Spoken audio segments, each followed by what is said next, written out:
Chris Hedges, Empire of Illusion, The End of Literacy and the Triumph of Spectacle.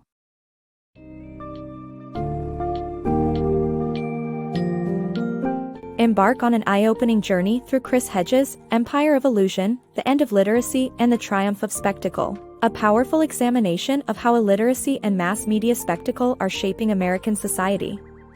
Dive deep into alarming statistics on functional illiteracy, the waning interest in reading, and the rising obsession with television entertainment. Moreover, uncover the dangerous culture of celebrity, the disquieting state of the American education system, and the decline of the humanities.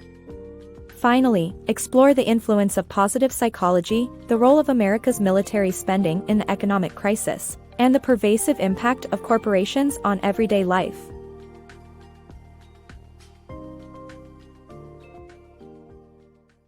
The Illiteracy Epidemic. Alarmingly, the United States is in the midst of an illiteracy crisis, with a significant percentage of the population being barely literate or completely illiterate. The disinterest in books has long been predicted by dystopian fiction, such as George Orwell's 1984 and Aldous Huxley's Brave New World. While Americans still consume information, their primary source, television, manipulates images and distorts reality. Its popularity endures due to the familiar clichés, easily digestible content, and the illusion of excitement it offers. The United States is grappling with a crisis of functional illiteracy, the inability to perform everyday reading and writing tasks. Roughly one-third of the country's population is either barely literate or entirely illiterate. Shockingly, studies reveal 7 million Americans are illiterate, while another 27 million cannot read well enough to fill out a job application, and 50 million read at a fifth-grade level. In this context, it's evident that Americans lack interest in books. Research indicates that around one-third of high school graduates never read another book for the rest of their lives, a trend which also applies to 42% of college degree holders. Two renowned dystopian novels, George Orwell's 1984 and Aldous Huxley's Brave New World, foreshadowed this situation. While Orwell envisioned a totalitarian regime limiting access to books and controlling information, Huxley's portrayal of a society obsessed with entertainment and void of the desire to read has proven more accurate. Amidst this disinterest in reading, Americans continue to consume information through their most popular source, television. Notorious for its manipulation of images and distortion of reality, TV remains a staple in American households, with an average of 7 hours of airtime daily. Moreover, the average American spends about 4 hours each day watching TV, which amounts to 9 years of their lifetime by age 65. Television's unwavering popularity is fueled by familiar clichés, predictable content like reality shows and sitcoms, and its ability to create an illusion of excitement while keeping viewers passive. Celebrities and narcissism reign. In a world dominated by entertainment and imagery, television plays a pivotal role in creating a culture of celebrity where appearances triumph over substance. As a presumed authoritative figure, television validates anything showcased on screen, influencing viewers to view themselves as exceptional individuals with unique talents. Consequently, society is filled with narcissists, chasing illusions of success, such as money, fame, and sexual conquests. The normalization of constant surveillance through reality television programs extends to society's gradual acceptance of monitoring by corporations and governments. Politicians exploit this celebrity culture by prioritizing empty slogans, smiles, and fabricated personal narratives instead of presenting valuable content and tackling pressing issues, thus further detaching the public from reality. The illiteracy crisis and elitism. The crisis of illiteracy in America is largely rooted in higher education submission to the interests of an elite few. College leaders prioritize fundraising over educational matters, striking deals with corporations and fostering an unhealthy focus on wealth. This exclusionary environment allows wealthy underachievers to buy their way into elite schools, perpetuating a bubble of self-delusion and ignorance where they remain disconnected from the struggles of the majority. The American illiteracy crisis can be traced back to the way higher education increasingly caters to the interests of a privileged elite.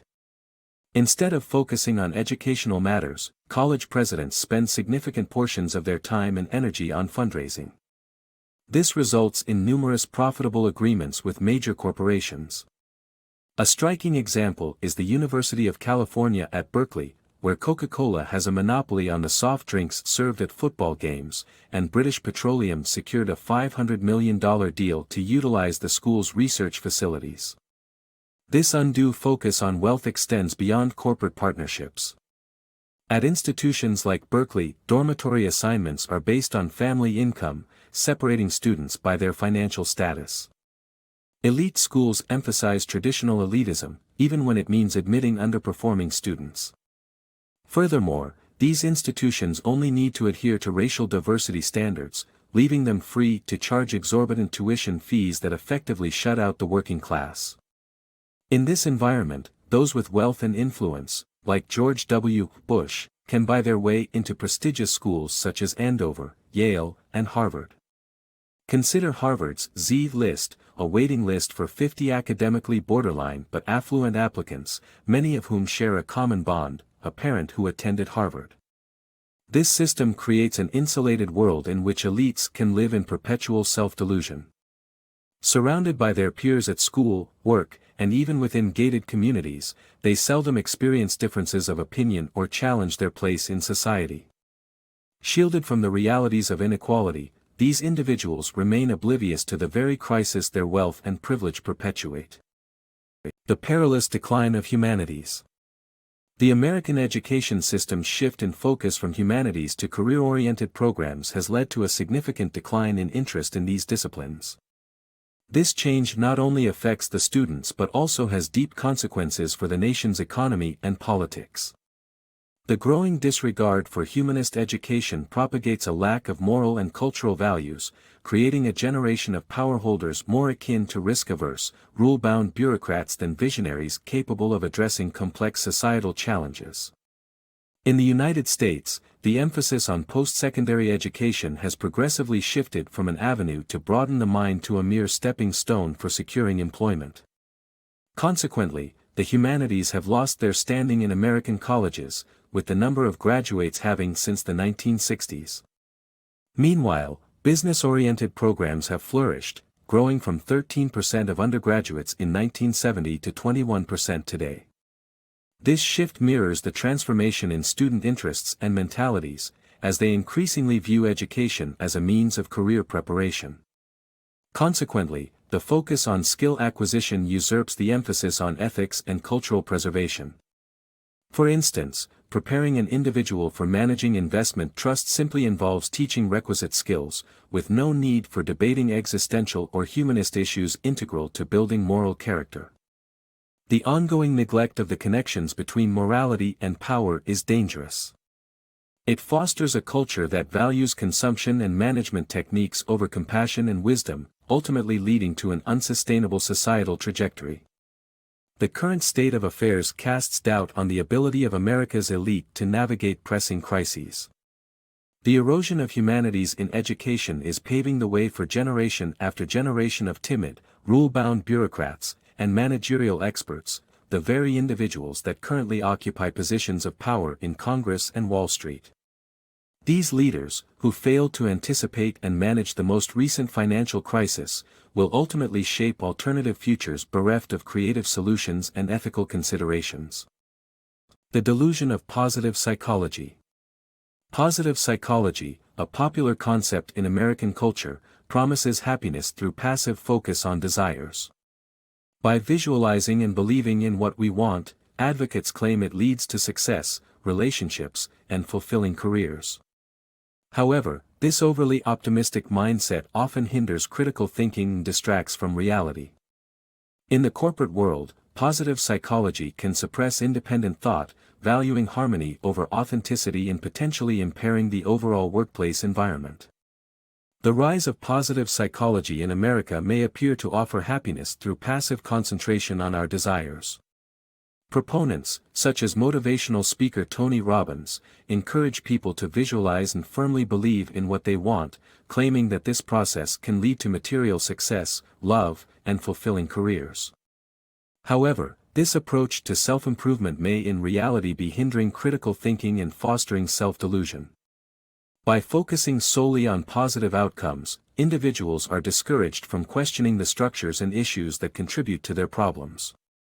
This ungrounded fantasy distracts from the truth, diminishing one's ability to engage with the world realistically. Eschewing reality in favor of an idealistic dream world may seem like a comforting solution, but it ultimately risks creating a society riddled with delusion. Positive psychology's allure isn't just limited to individuals, its influence permeates the corporate world as well. Within this sphere, the movement advocates for fulfillment through total submission to authority. Companies utilize this mindset to maintain a compliant workforce, employing training programs, staff rotations, and reward systems managed by HR departments.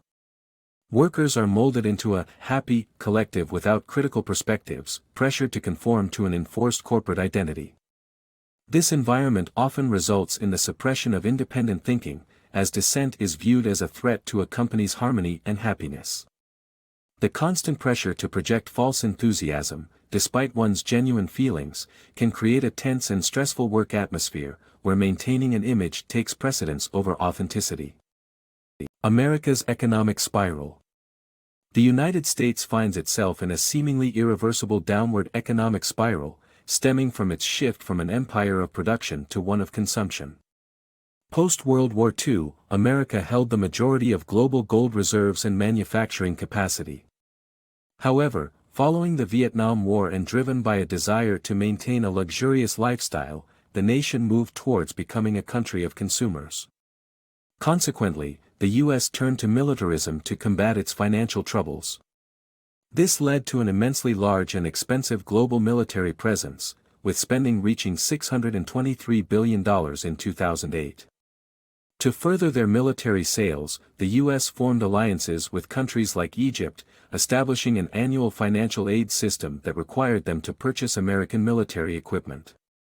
This unsustainable system has resulted in consistent negative trade balances and a total public debt of $11 trillion today. Crumbling infrastructure and corporate greed. The United States faces an ongoing crisis with crumbling public infrastructure, as inadequate funding is allocated to vital sectors like education, transportation, and healthcare. Schools, roads, bridges, and airports are in disrepair, and the nation's industrial base is failing to focus on production for maintaining, improving, or building infrastructure. The defense budget swells, leaving less money for public good. Corporate lobbies, such as the pharmaceutical industry, hold significant power and influence, making it difficult to extend healthcare to everyone, as they prioritize profits over the welfare of citizens. The United States' dilapidated public infrastructure is a result of insufficient funding directed towards essential domains like education, transportation, and healthcare. The situation is alarming, with the Department of Education revealing that nearly one-third of U.S. schools are in such poor condition that it hampers the quality of teaching. As public investment wanes, the economy suffers, and the nation's ability to bounce back is severely undermined. The United States now struggles to manufacture useful products and create sustainable jobs. In 2003, when the New York City Transit Authority sought to spend $3 billion on new subway cars, the absence of responses from American companies exposed the alarming fact that the nation's industrial base lacked focus on infrastructure products. Consequently, the authorities had to reach out to firms from Canada and Japan for a solution. Meanwhile, the Department of Defense continues to receive massive state funding, leaving less available for public infrastructure and services. Powerful corporate lobbies maintain considerable control over the economy and often stand in the way of public welfare initiatives. For example, the pharmaceutical industry lobbies have consistently thwarted attempts to establish a universal healthcare system.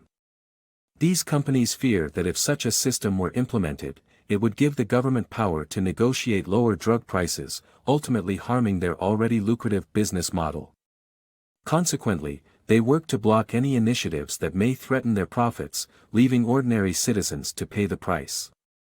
Corporate influence and society. Corporations pervade modern society, touching almost every aspect of our lives. The growth of these entities has led to immense power and influence over politics and public services. However, this outsized control undermines democratic ideals and promotes the rule of a wealthy elite with an anti-regulatory agenda. The lack of worker organization, like unions, exacerbates the issue. Historically, such imbalances in power have destabilized societies, leading to political extremism and societal decay.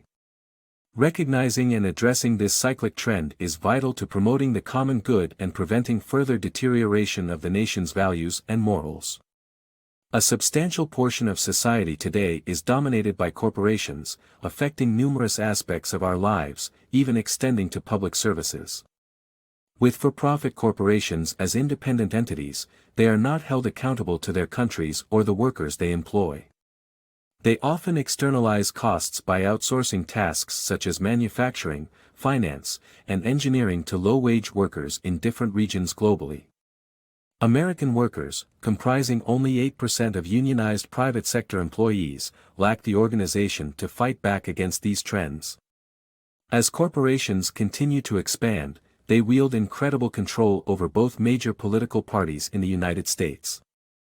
Politicians rely heavily on private sector campaign contributions, fostering an environment where a wealthy elite governs the country and pushes for an anti-regulatory agenda. Such agendas have had adverse effects on society. For example, the repeal of the Glass-Steagall Act in 1999, a law initially enacted to prevent investment banks from risking savings deposits, contributed to the 2008 financial crisis. Analyzing history reveals that economic and financial disasters often create opportunities for political extremism and facilitate the rise of totalitarian regimes.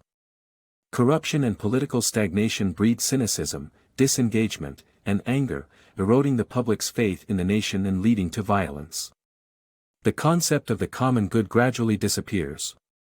Instances of this can be observed in the decline of past great civilizations such as Rome, Egypt, and Byzantium, all of which were once controlled by a corrupt elite and saw their morals and values deteriorate. Recognizing these patterns is critical to preserving the common good and ensuring the survival of a stable, democratic society.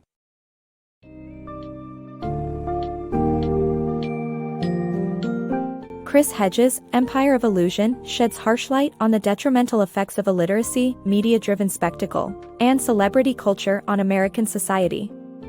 This crucial critique reveals the undeniable links between America's educational failure, the pervasive influence of corporations, and a society teetering on the edge of moral decay. By understanding these inextricable connections, we gain valuable insight into the pivotal role that literacy, critical thinking, and genuine interest in the humanities play in the well-being and sustainability of a nation.